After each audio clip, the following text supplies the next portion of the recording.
Hi guys, today we are going to solve this two-step equation, which is 3y minus 4 is equal to 11. Now, you guys know that our goal in solving equations is to solve for our variable.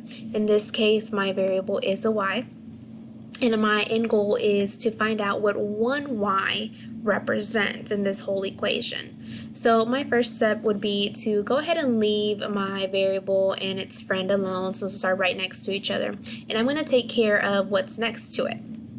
So it is subtracting 4, and with equations we're going to use inverse operations to solve for our variable. So instead of subtracting 4, our inverse of that is to add. So I'm going to add 4. Now the reason I'm adding 4 is because our end goal is to want to get the variable by itself. So I want to get rid of that 4 or make it equal 0.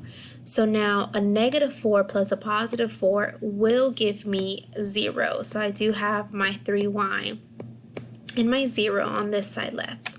Now remember, with equations, they are like a balance. So they have to be equal on both sides. So if I added 4 on this side, I also have to add 4 on the other side. And 11 plus 4 would give me 15. Now I could take away the 0 because it's gone, it's the same thing. Now I just have 3y is equal to 15. So same thing, using inverse operation. Inverse of multiplication would be division. So I'm going to go ahead and divide both sides by 3. Remember, our equation's like a balance. What I do to one side, I have to do to the other side. And that 3 divided by 3 gives me 1y, which is my ultimate goal. I do want to know what just 1y is.